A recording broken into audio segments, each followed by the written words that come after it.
సదాశివపేట మండలంలోని ఆత్మకూరు గ్రామంలో మార్పు కోసం ప్రజలు ముందుకు వస్తున్న నేపథ్యంలో బీజేపీ బలపరిచిన సర్పంచ్ అభ్యర్థి గోంగులూరు సంగీత సుభాష్ ఇంటింటి ప్రచారాన్ని వేగవంతం చేశారు. కర్తయ్య గుర్తుకు ఓటు వేసి గెలిపించాలని కోరుతూ గత 5 సంవత్సరాల పాలకులు చేసిన వాగ్దానాలు మరియు అమలు అయిన పనులను ప్రజలకు వివరించారు.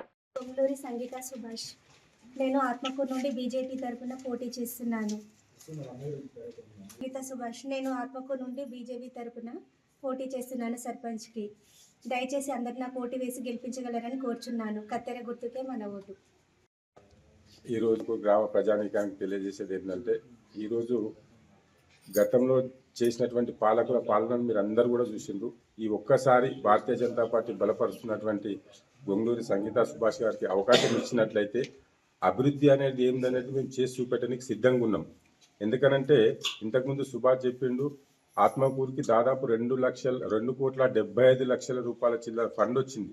ఆ ఫండ్ తోటి డెవలప్మెంట్ చేసినుంటే ఈరోజు ఏదైతే అభ్యర్థులు నిలబడ్డారో వాళ్ళందరూ కూడా మళ్ళీ ఓటు వెయ్యండి అని అడిగే అవసరమే లేకుండే. ప్రజలు వాళ్ళే నిర్ణయం చేసిండ్రు. 2,75,00,000 రూపాయలు నిధులు తీసుకొని వచ్చి ఎప్పుడైతే గ్రామం డెవలప్మెంట్ అయిందో మళ్ళీ మిమ్మల్ని ఎన్నుకుంటామని చెప్పి వాళ్ళు ఖచ్చితంగా ప్రజలే నిర్ణయం చేస్తారు. కానీ ఈరోజు ప్రజలు ఓట్లు అడగడానికి పోతే వాళ్ళే చెప్తున్నారు వాళ్ళ సమస్యలు.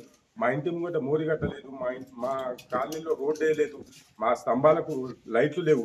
ఇవన్నీ నిధులు ఎక్కడి నుంచి వస్తున్నాయి ఒక్కసారి మీరందరూ కూడా ఆలోచన చేయండి. ప్రజలందరూ కూడా ఆలోచన చేయాలి. ఎందుకంటే 75 to 80% నిధులు కేంద్రం నుంచి వస్తున్నటువంటి నిధులే. మన ఆత్మకూరు గ్రామానికి కేవలం ఈ 5 సంవత్సరాల లోపట్నే 1,33,00,000 చిల్లర రూపాయల డబ్బులు నరేంద్ర మోడీ గారు ప్రభుత్వం ఇచ్చింది. మరి ఆ డబ్బులను మీరు ఇక్కడ ఉన్నటువంటి స్థానికంగా ఏ గవర్నమెంట్ ఉంటే ఆ గవర్నమెంట్కి సంబంధించినటువంటి సర్పంచ్లు ఎవరైతే ఉన్నారో మా స్టేట్ గవర్నమెంట్ ఇస్తుందనేటువంటి గొప్పలు చెప్పుకుంటున్నారే తప్ప మీ ముఖాలకు 1 రూపాయి కూడా తెచ్చి గ్రామాన్ని అభివృద్ధి చేసిన దాఖలాలు ఎక్కడ కూడా లేవు. అందుకే నేను గ్రామంలో ఉన్నటువంటి ప్రజలను ఒకటే విన్నపం చేసుకుంటున్నా, మేము ఖచ్చితంగా పని చేయడానికి వస్తాం, మేము పని చేసి చూపెడతాం. ప్రతి సంవత్సరం ఏదైతే గ్రామ పంచాయతీకి ఫండ్ వస్తుందో అది నోటిఫై చేసి గ్రామ పంచాయతీ దగ్గర ఒక బోర్డు రాపించి పెడతాం. ఈ సంవత్సరం ఇంత ఫండ్ వచ్చింది, ఈ డెవలప్మెంట్ ఇక్కడ చేసామని చెప్పి. కేవలం ఈ 5 సంవత్సరాల లోపల 3 లక్షల రూపాయల బ్లీచింగ్ పౌడర్ చల్లామని చెప్పారన్నారు. గల్లీలలో పోయి అడుగుతుంటే వాళ్ళు చెప్తున్నారు మా దగ్గర సంవత్సరంకి ఒకసారి కూడా చల్లలేదని చెప్పి.